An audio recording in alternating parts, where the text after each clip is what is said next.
Welcome back, everybody, to Hoops HD. It is the final show of 2019, recording here on New Year's Eve, December 31st, around 4 Okay, o'clock in the afternoon. they locked me up. I don't They care. locked me up. You got to let me out of David, here. I don't care. They locked me up for New Year's. They do this every year. Still don't care, David. I'm your There's no host, camera Chad in here. Sherwood, joined by John Sleeka and John Titel up here. Bottom row, we got Rocco Miller joining us from Bracketeer.org again, as well as David Griggs from the New Year's Eve Puppet Bunker, because we do not let him out on New Year's Eve, as you've heard already. You let me out of here. No. I can't see. We've got a bunch to get to, although it was a kind of a half a week. We had a big weekend, although after a non-week last week in college basketball. But we've got a bunch we want to go to here. So I want to get right into things and hopefully get some standings up on the screen here, some scores and everything. We're going to start things off in the Southeastern Conference, the SEC, which has a couple of big stories right now. Number one, Auburn, the only remaining undefeated team in the nation, and number two being Kentucky's big win over Louisville over the weekend. And Rocco, let me start with you. How about Kentucky finally looking a little bit like the Kentucky team we expected? Yeah, it was almost a must win in some ways, just to show that they could pull out a close win. They've lost a couple of games down the stretch, against Evansville and Utah, come to mind right away. So it's good for them to not only win a close game. That game ends up going to overtime, and they closed out a good Louisville team in overtime. This is kind of right along the way that Coach Calipari, maybe a little bit more hot water this year than usual, but he likes to have the teams learn, learn tough lessons early in the season and make them better later once conference play starts. So I think Kentucky's ramping right into competing for an SEC title again, despite what they've gone through so far. And David, we also have here at the top of the standings there a couple of surprising teams. Let's start with that first one, though. Auburn, one of two remaining undefeated teams in the nation. I know they didn't beat anybody other than Lipscomb over the week, but how Right. surprised are we here at this point? Not very. I think we knew that Auburn was good. Maybe that I don't mean to downplay them at all, but because to be 12-0 and to not stub your toe at all is really nice. But they actually, their next win against a top 25 team will be their first. So I think we thought Auburn was a top 25 team. I think we thought that they had a chance to get a protected seed.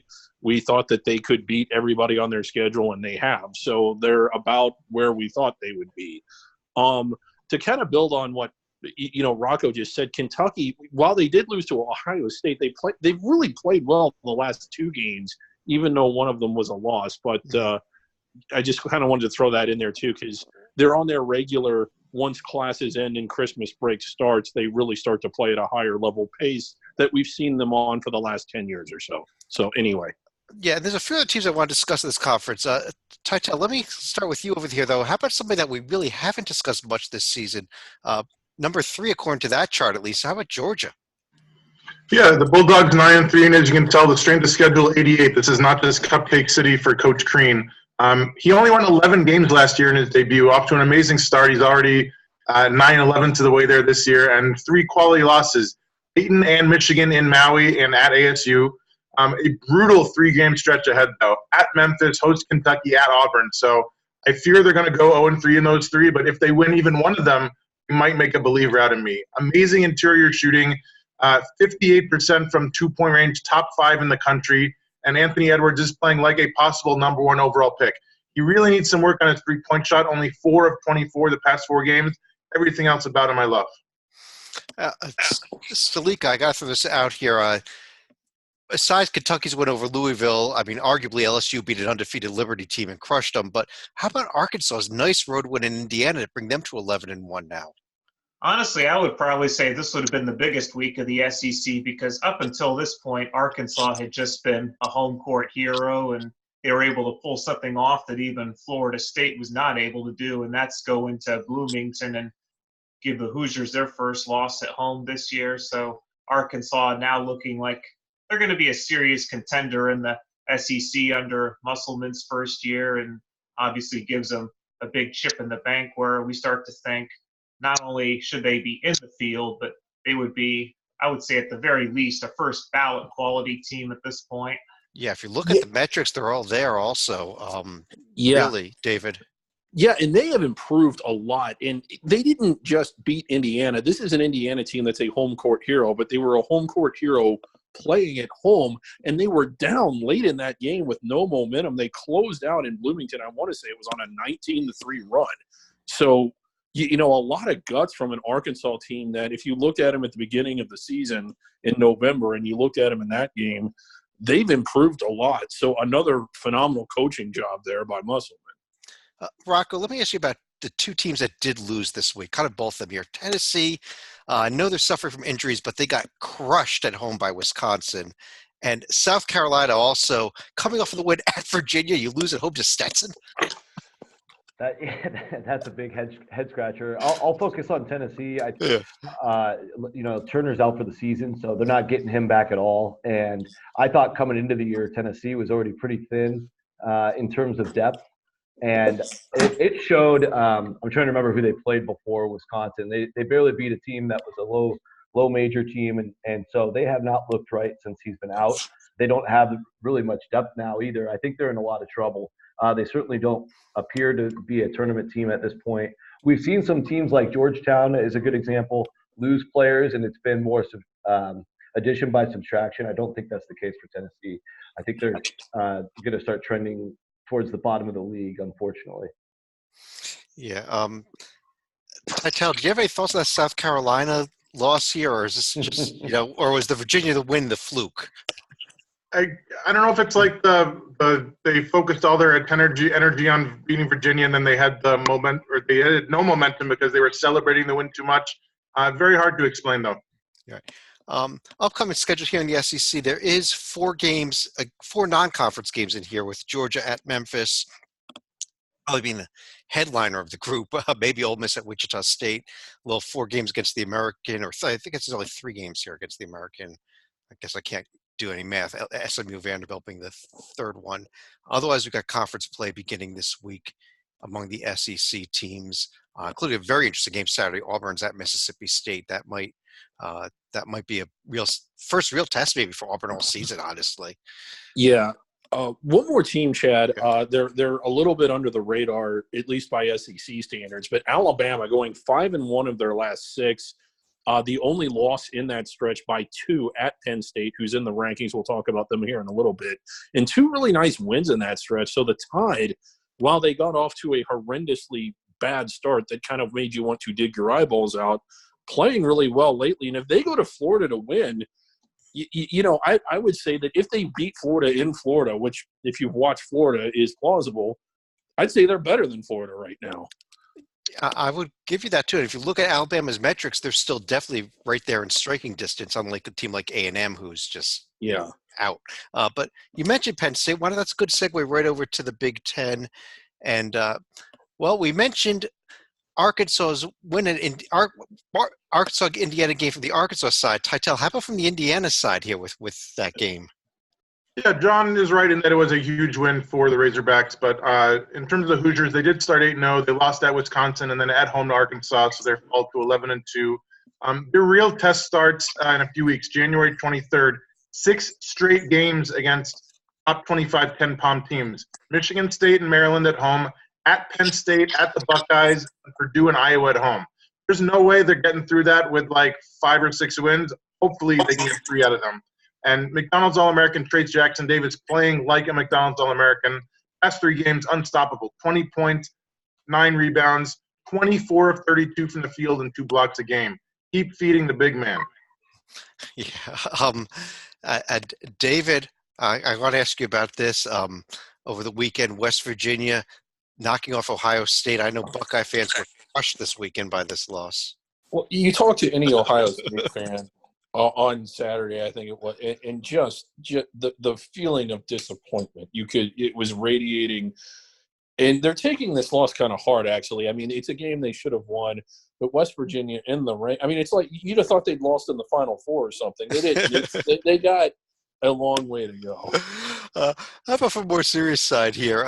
Rocco, in terms of the rest of the conference, I guess nothing much else of note in terms of games this past week, but still a lot of teams up there either getting votes or in the top 25 from this league, including Penn State, who we mentioned before, Michigan State, and the like.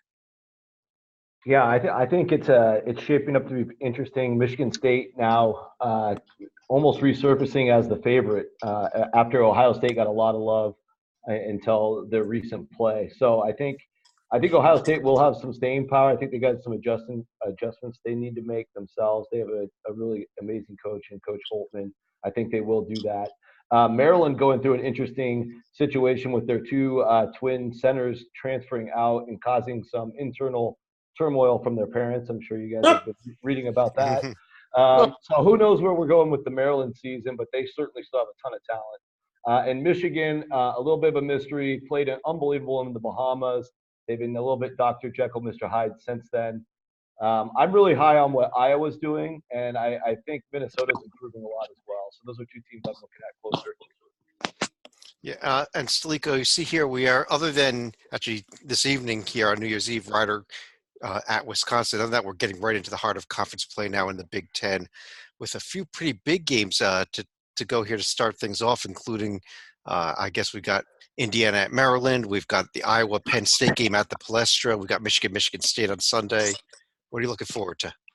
Such a big game that it's actually showing up twice in the schedule. That's how big here. A game it is, yeah. Yeah. But by the same token, this is an Iowa team that we had sort of put under the radar after getting blown out at home against DePaul and then splitting a week in Las Vegas. But since then, the Hawkeyes, their only loss was at Michigan, and they've quietly gotten some decent wins, including Minnesota at home. But beating Penn State in Philadelphia would be obviously their biggest win to date. And you don't want to fall into what Griggs likes to call the snake pit at Nebraska either following that. Yeah, not much of a snake pit so far this year. Yeah, not much. I mean, Nebraska's having a hell of a time winning at Nebraska, but other than that, it's been... Titel, let's jump over to the ACC here and start things off. Let's start things off with Louisville, the only ACC team to lose other than Georgia Tech losing to Florida State in a conference game a little bit earlier today. Yeah, no shame in losing to the Wildcats in Kentucky in overtime at all. Some shame in that you did it by shooting 9 of 20 from the free throw line to fall to 11-2. So let's get those free throws going, guys. Veteran lineup with 2 juniors and 3 seniors. Jordan Nwora was playing like an All-American all season long, and then laid a stinker in Lexington. 8 points, 2 of 10 from the field, 3 turnovers. I'm also a bit disappointed, if it's possible for a team as good as Louisville, in the new additions. I really thought that Lamar Kimball and Samuel Williamson were going to really take this team to new heights. St. Joe's transfer, only 2 double-digit scoring games all year. The McDonald's All-American, the entire month of December, Samuel Williamson had 17 points. Play like a McDonald's All-American kid. Come on. Well, Rocco, I think we got to talk about the North Carolina Tar Heels a little bit here also. Barely get by Yale at home. I know they've dealt with injuries, but you're 8-5 now. You're not looking like an NCAA tournament team still. Yeah, and I mean, speaking of good segue there, because Titel just pointed out Louisville's disappointing transfers. I think North Carolina also disappointing transfers. I think we expected a lot out of Christian Keeling. You're noticing he's going down to being like the 3rd or 4th guy off the bench, only getting about 10 minutes a game. Justin Pierce has not produced in the way that a lot of people expected either. And North Carolina trying this transfer angle really for one of the first times that I can remember under Roy Williams, and it's not really panning out.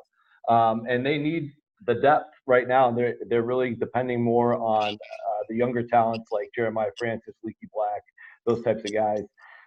Long story short, I think North Carolina is probably going to find their way into the tournament this year, but I don't expect them to maybe even make it into the top 8 seeds. They just don't.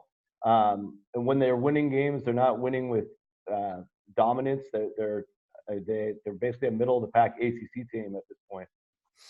And David, I've got the upcoming schedule here in the ACC on the screen there. Really looking forward to this Saturday Florida State-Louisville game, because the Florida State team, I still don't know too much about, even though they're 18th in the nation right now. Yeah, Florida State, they've shown us some. They've, their profile's pretty good. I think their team's pretty good. They do have a smattering of losses that in games that were perhaps winnable, but you kind of get the sense, even though that it's early, that if they win this game, it's sort of then suddenly you do know something about them. So there's a lot at stake for them. But there's a lot at stake for Louisville as well. While they're still highly ranked, they're coming off of that loss to Kentucky, which on paper isn't bad, but still really, really smart. While that's not a conference game, it's a rivalry game that kind of sticks with you for a longer period of time than just the next game. Mm-hmm. That will at least begin to help wash the taste out of their mouths and kind of get them back on track mentally. But that one I'm kind of looking forward to.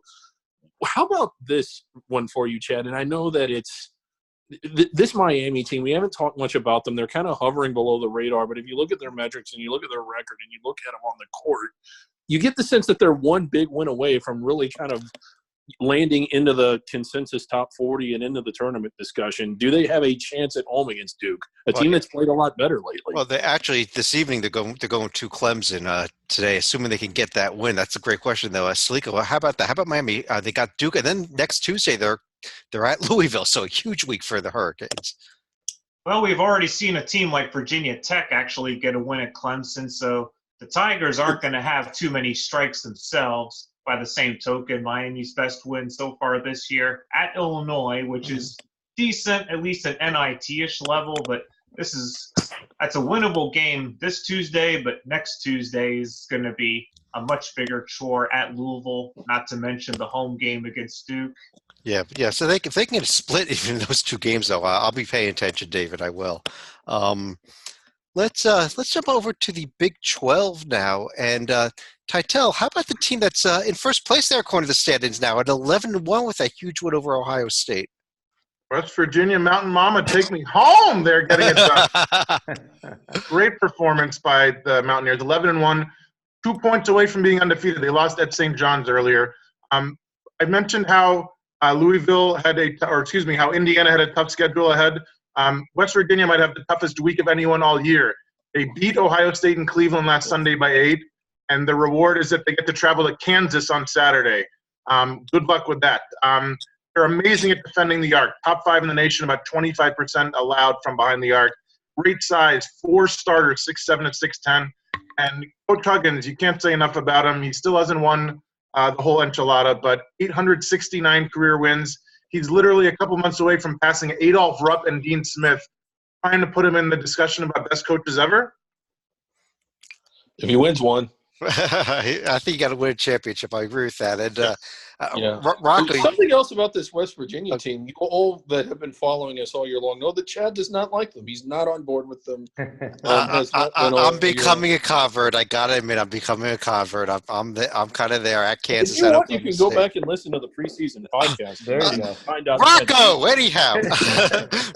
Rocco, how about these other two teams at the top here, both Baylor and Kansas?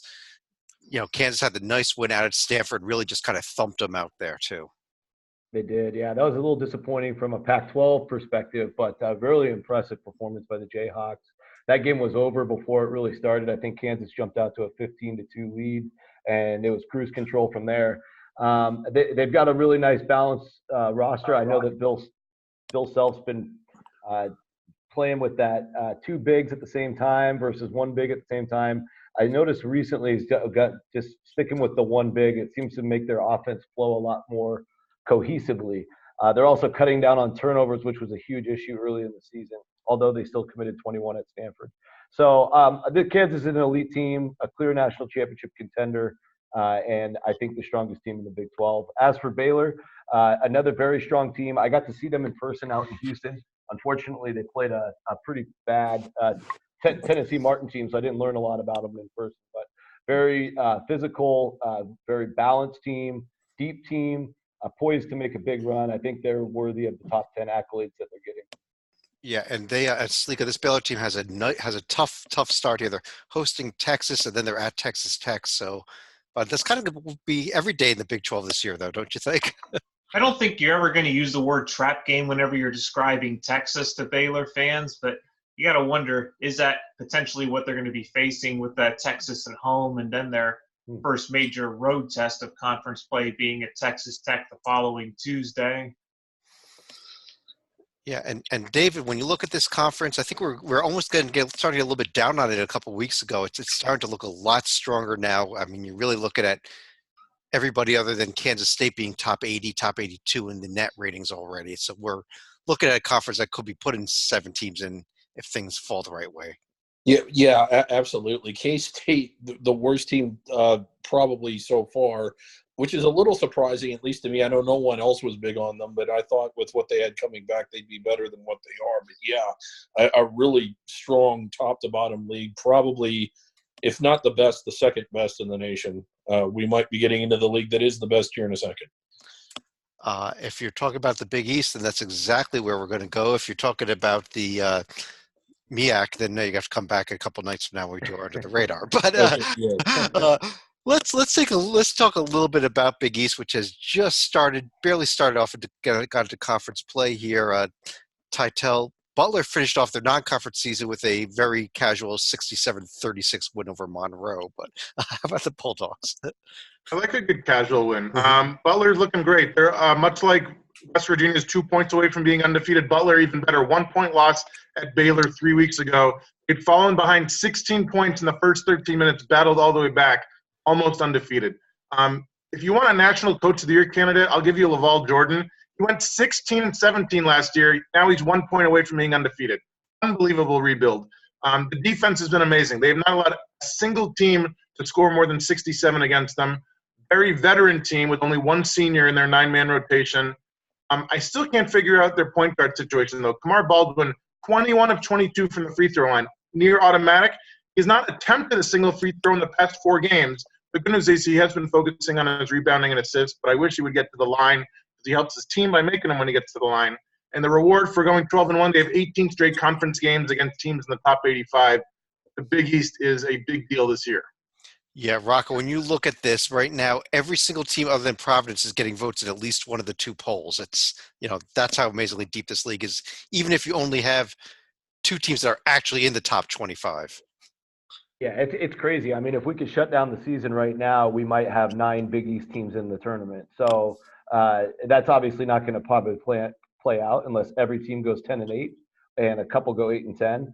Maybe everybody goes 9-9. I don't even know if that's mathematically reasonable or not, but I think you catch my drift. It's been a beyond impressive non-conference year for 9 of these 10 teams. St. John's, the one that probably we had no expectations for, has a win against a West Virginia team that just beat Ohio State. And they are playing above their pay grade based on what they have on that roster. Kudos to Coach Anderson for getting so much out of this team already, no matter what happens from here. I'm sure they'll be highly competitive going forward. In Georgetown, that's a story we keep coming back to with the somewhat addition by subtraction, going down to a 7-man lineup, getting the most out of Omer Yurtseven, amazing big man that sat out last year. It's a cool story to watch. There's a lot of great stories across the league. It's been amazing to follow so far. Slick, I got to bring you in here. You are our Xavier guy. Played very well against Villanova, but did lose the game here. Any trouble here in Xavier land, or was it just that you were playing, one of the top 10 teams in the nation? Well, in years past, this would have been, how shall I put this, a B- effort, but that's not going to get it done against a team like Villanova. The shot selection was actually pretty good for the first 39 minutes for Xavier, but too many missed bunnies and giving Villanova second and third opportunities. That's just going to be a lethal combination, even on a rare night when the Wildcats weren't exactly scorching from the field themselves. But Xavier they were decent on offense, but again, defense, I would say more of a C-, D+ in this one. They'd probably be able to beat, I would say, maybe 2 or 3 conference teams on the road with an effort like that, but not Nova. Yeah, but that may be all you need is a couple conference wins of the road, and you do as pretty darn good at home, David. And because if you look at this again, you look at this upcoming schedule, for example, for the next week here in the Big East. I got to circle every single game on the screen there. Yeah, maybe I'll pass on Providence Marquette, but that's about the only one I think I'll pass on.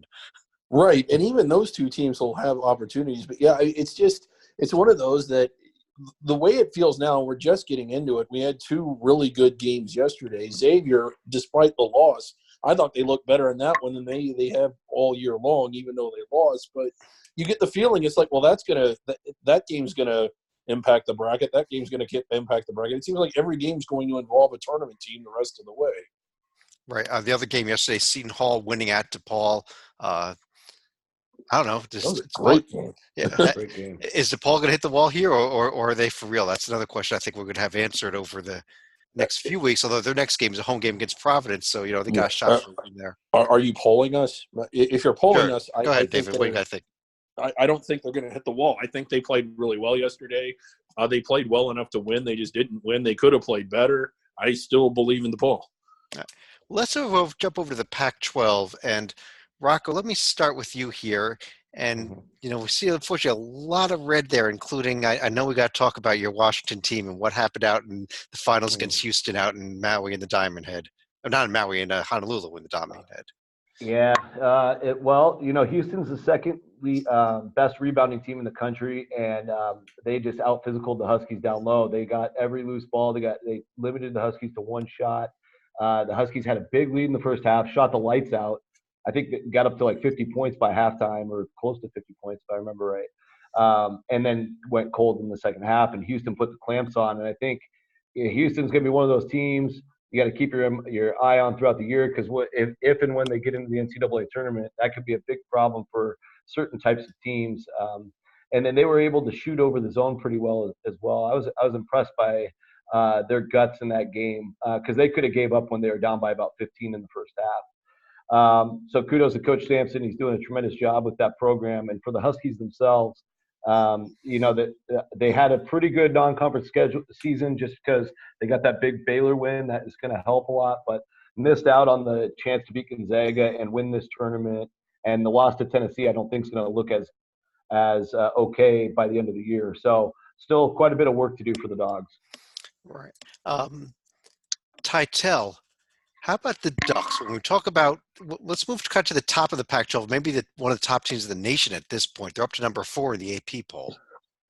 They are one of the top teams in the nation. Their 2 losses are by 1 point to Gonzaga in overtime and by 4 to then a good North Carolina team, both of them in the Bahamas. Coach Dana Altman up to 650 career wins last month. If he wins 25 a year for a few more years, he might end up top 50 in the history of the sport before age 65. He's getting it done with three-point shooting, almost 42% from behind the arc, number 3 in the nation. And the bad news was Shakur Jewison still out with the lower leg injury. The good news, some sort of a replacement in 6'11" freshman N'Faly Dante, finally eligible. He's only played 3 games, and it's not like he's putting up double-doubles, but he is a nice plug-in.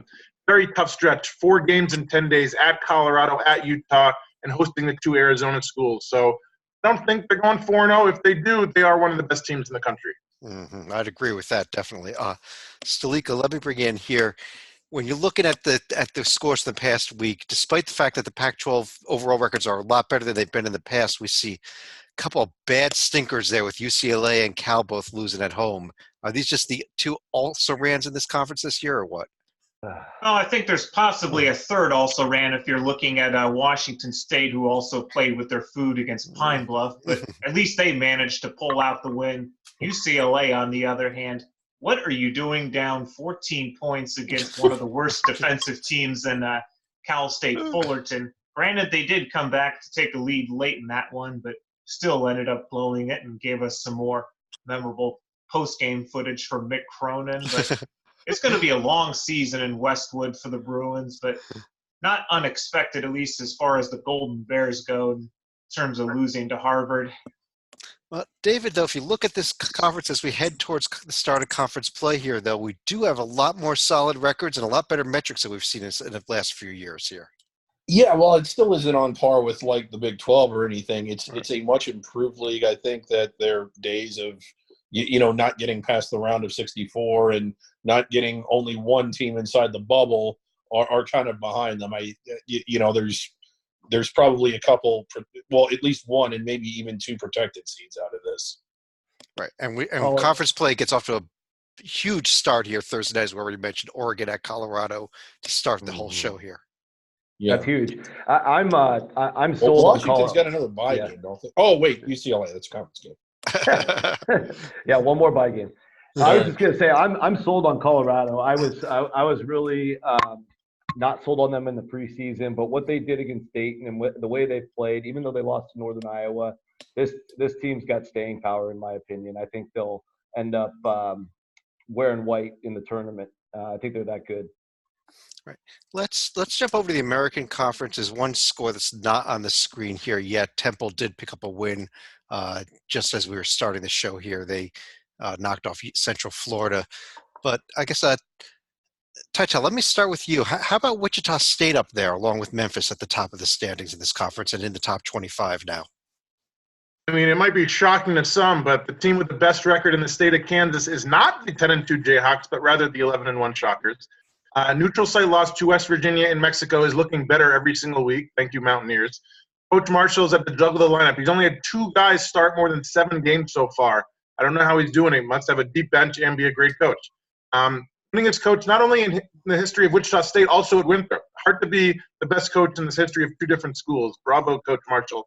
They have a cupcake against ECU tomorrow, then a very tough 5-game stretch. Ole Miss in a night's non-conference battle. Memphis at UConn, at Temple, and host Houston. Same thing in terms of I don't think they're going 5-0. If they win 3 out of 5 and are close in the other 2, I think that they have an NCAA tourney bid in their future. Oh, yeah.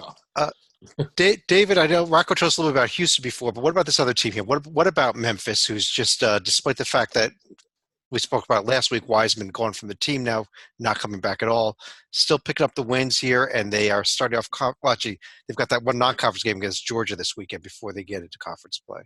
Well, yeah, they played and beat Tulane just the other night. Now, I know it was Tulane, but it's a much improved Tulane team.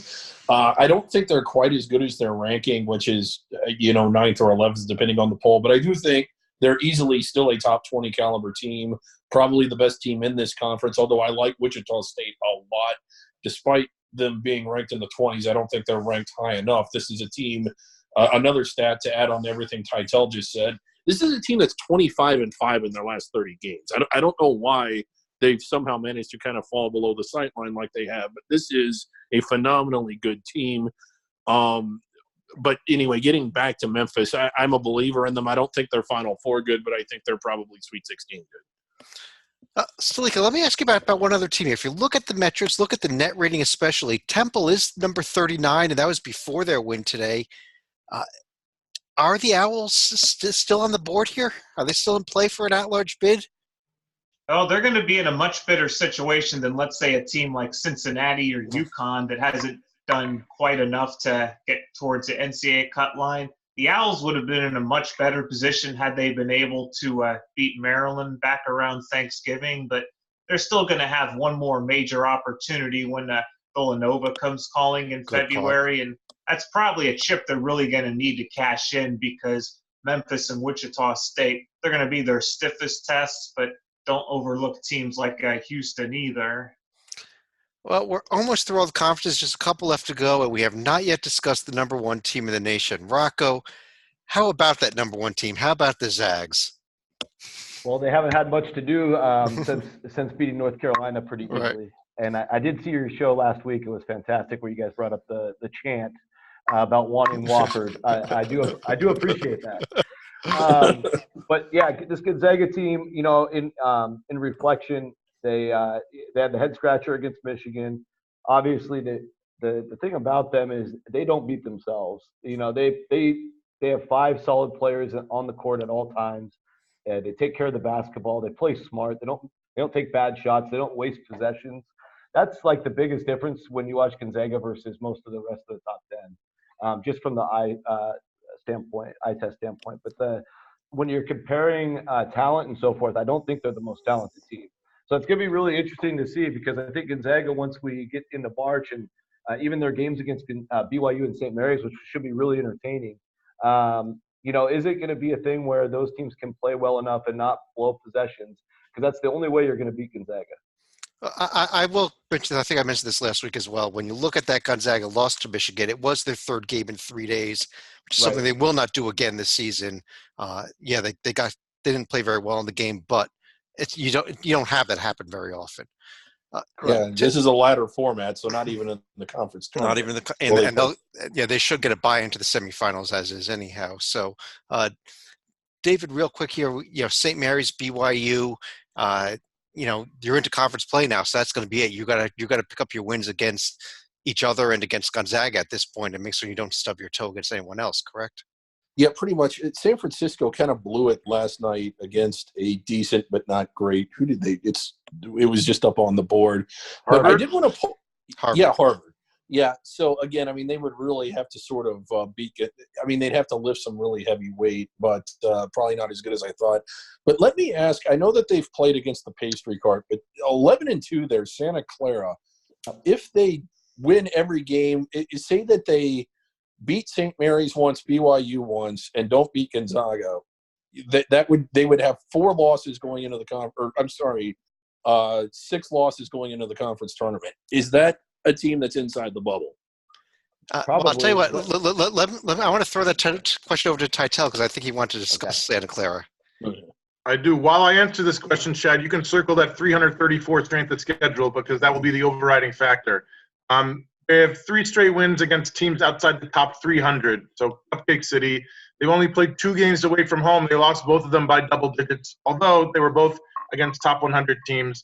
Coach Sendek approaching the 500 career win mark. He's not going to get it this year, maybe next year, maybe the year after that. Very young lineup, not a single senior in the rotation. Very tall. Front court goes 6'9" and 6'11", so they can bang with the big boys. They host San Diego Saturday, should win that one. Then 3 tough road games in a row for a team that's been bad away from home. San Francisco, St. Mary's, Gonzaga. So I think the streak ends very quickly, and I don't think this team is making the tournament. Okay, fair enough. Stalika, let me ask you about one of our favorite conferences here this season. Of course, I'm talking about the Mountain West. So as we know, the Mountain West Conference is brought to us by the ConExpo ConAGG 2020, March 10th through 14th in Las Vegas, Nevada. Register now, ConExpoConAGG.com. But at the top of this conference, Stalika, we do have one of the other undefeated team in the nation here, the San Diego State Aztecs, who picked up a win over Cal Poly, I guess, this week. Yeah, this was going to be one of the easier weeks for San Diego State, and we already saw what they did back in November when they got a pair of wins in Las Vegas and even had to walk a tightrope just to beat San Jose State at home back in December. They're not going to stay undefeated, not with too many alligator holes in this league, especially New Mexico, Utah State, and possibly a Nevada team that's probably going to get better as the season goes. Yeah, and the huge game coming up Saturday, San Diego State at Utah State. That's the one that I'm circling. That may end up being one of the top games of the entire season here, at least on paper for the conference. Titel, second place, we've got New Mexico here at 13-2, as tied with Utah State. Paying a little attention to them? Just a little, and it's going to fade very quickly, as you'll find out. So they went 7-0 in December. Any team that does that, Georgetown had a perfect December, deserves our attention. Only 2 losses by 3 at UTEP and to a little undefeated team named Auburn in Brooklyn. Next 6 games are all against teams outside the top 100, but the reward for surviving that non-gauntlet is they get the Aztecs twice in 2 weeks. The biggest problem they have is going to be off the court. I think 2 starters, J.J. Caldwell and McDonald's All-American Carlton Bragg, have cases that are being reviewed by the local district attorney's office. So we'll see if they get back on the court anytime soon. Okay. Wow. Okay. I did not know that, but thanks for the Rocco, how about the rest of this conference? Is it just, are we only even look at these 3 teams at this point, and maybe very soon, as Titel said, it'll be down to 2? From an at-large standpoint, yeah. There's not enough accomplished with the rest of the league. A good story from Boise State is their point guard, Derek Alston, is having a tremendous year. Titel probably knows the numbers. I think it's something like there's only 3 people in the country that average 20 points, 5 assists, and one other stat. Anyway, he's one of the 3, and just won Mountain West Player of the Week again last week. So Boise's got some talent. UNLV is going to steadily improve, I think, under Coach Otts. And I also am hopeful that eventually Colorado State gets things rolling with Nico, but they still haven't really found their stride yet. Yeah, so we get the border war going there between Wyoming and Colorado State, David. Brutal. David, one last conference to discuss real quick here, the Atlantic 10, and Dayton still in the top in the ratings there at 20 and 18 in the 2 polls, still continuing to roll on as we move in towards conference play as well. Yeah, a little unfortunate because chances are, I know VCU could play their way back in there, but the number of top 20 wins against ranked teams at the end of the year will be what it currently is because they just don't face any the rest of the way themselves. So it might be a situation, or at least I think it's going to be, to where they end the season with a resume that doesn't quite reflect how good they actually are. But still a big fan of this Dayton team. You know, their only losses in overtime to Kansas, and it was Kansas really, really had to sweat out that game to win it. And then another overtime loss. Was it in overtime or was it close to Colorado? It was in overtime. Overtime, Yeah. So they, you know, no one has beaten them in regulation yet. This George Mason team, I was really big on them yesterday. They had a bloated record, and then I watched them play yesterday, and I am no longer big on them. Yeah, George Mason losing badly to TCU here.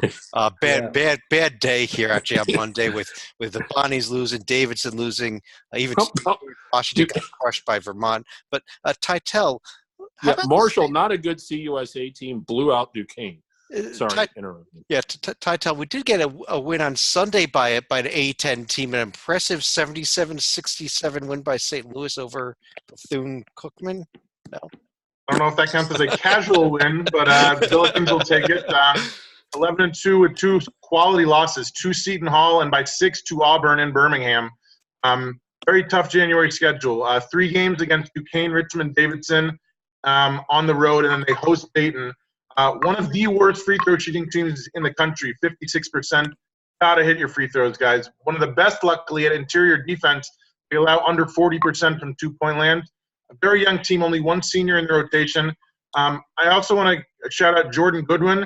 He could be one of the best 6', 3-inch tall rebounders in NCAA history. Last 8 games, he's averaging about 14 rebounds a game. He's 6'3". Wow. Stalika, real quick, we got the upcoming schedule here on the A-10 as we do hit conference play. What are you circling in terms of this first week of games? Well, I think we have to circle first and foremost Dayton going to LaSalle because the Explorers have been much improved this year under Ashley Howard, but this is going to be by far their biggest test, at least since Villanova, and then Dayton goes to St. Joe's, where it's a little dangerous because if they're playing to their competition, they're going to be playing way down in this Yeah. But I would also circle a team like Rhode Island, who's going to be opening conference play at home against Richmond, where the Spiders had a little bit of a disappointing outing against Alabama, but then again, you look at the Spiders, they have an easy opener against St. Joe's and then the test at Rhode Island. Right, and Rocco, how about this VCU team hosting Fordham? Then an interesting road game at George Mason. That will be an interesting game. If George Mason plays anything like they did yesterday, I think VCU should be fine. But VCU is always tough at home, so I think they'll have no problems with Fordham. Overall, you look at the net rankings. It's definitely an improvement for the A-10 to have that many teams close to the top 100 or in the top 100. I think what that's going to mean is we're not necessarily going to be stuck with just 2 bids. There is still some opportunity to play into a 3rd team. But right now we're probably looking at 1.5. So we'll see how this plays out. It'll be interesting. Yeah, and this is a conference who has a conference tournament with history with the 1 seed not winning it. So wouldn't be surprised to see, a Dayton or somebody go down, get upset in the conference tournament and get 2, maybe even 3 bids if things bounce the right way for a team like VCU. But on that note, this was our last show of the year, is our last show of the year, and our last show of our decade as we are heading into the Roaring 20s. So with the Roaring 20s just hours away at this point, I want to run through each of you for any other final thoughts or any thoughts about the new year. And Stalika, why don't I start off with you? Not so much a final thought about the new year, but if you want to look at the Kansas-Stanford game, one of the things that really stood out as far as the Jayhawks starting the game, Stanford's first 12 possessions, all missed shots, all one and done. So at that point, Stanford had dug themselves a pretty big hole, but remarkably, the Cardinals were actually able to shrink that lead down to 7 because of Kansas's own ineptness, where they had 14 turnovers in the first half. But thanks to a near half-court 3, the Jayhawks were able to right the ship and actually get a pretty decent win in Palo Alto. But nothing to be ashamed of for Stanford, because the only team that's going to be even close to that level the rest of the way for them is going to be Oregon. That's a good point. Rocco. Yeah, I mean, my final thought on the decade, there's a lot of basketball memories packed into those 10 years. But some of the highlights, and I'm sorry to pick on Duke fans, but when Mercer beat Duke and when Lehigh beat Duke, those stand out right away. Norfolk State over Missouri. I mean, all of those amazing upsets. I mean, really, I lived for that stuff. So anyway, those were fond memories in the last decade. And going forward into next year, I'm looking forward to having Northern Iowa be part of Hoops HD because I do think they're top 25 good. I hope so, but actually, as we record this right now, they're in a real struggle at Illinois State, so it might not happen, Rocco. This was pre-recorded, right? But Titel. Fondest memory was there's so many to pick from. I would say actually last month when I got to see my two alma maters play each other in Anaheim was something that rarely happens, so I will never forget it. As far as resolutions for all of you, Chad, I hope you get a buzzer this year. For the puppet, I hope you get a border war this year. For Rocco, I hope you get a Super Bowl this year. For Stalika, I hope you get a good run by Xavier this year. And for myself, as always, the hope is 68 of 68 correct on Selection Sunday, but time will tell. All right, so you take that even over an Arizona National Championship. Got it. David, why don't you finish off the show, the year, and the decade for us? Yeah, so this year brought us a lot. It brought us the first four, which I'm not a fan of. It brought us the legendary, I mean, Hall of Fame worthy career of Tim Miles, which ended unfairly. What else did it bring us? A lot of stuff that that we would be better off with or without. But anyway, my New Year's resolution looking forward, because I think that was something that you wanted to focus on, is that I need to find places that are less likely to cut me off. Well, you got to find a new podcast beyond that if that's the case. But I mean, I'm tired of being told, sir, you've been overserved, or sir, we don't have that game there, or sir, would you get off my bed? Just all this kind of stuff that, like, I'm just tired of hearing. I guess on that note, I do want to thank everybody for joining us. I do want to wish everybody a happy, safe, healthy new year, new decade. It's been, I believe I was just looking back, our Hoops HD website, I think, has been going 8 to 9 years now already. So we've been here this whole decade, and we're going to be around for several more decades to come, hopefully. Hopefully. On behalf of John Stalika, John Titel, Rocco Miller, David Griggs, I'm Chad Sherwood. Happy New Year, everybody, and we'll talk to you again in 2020.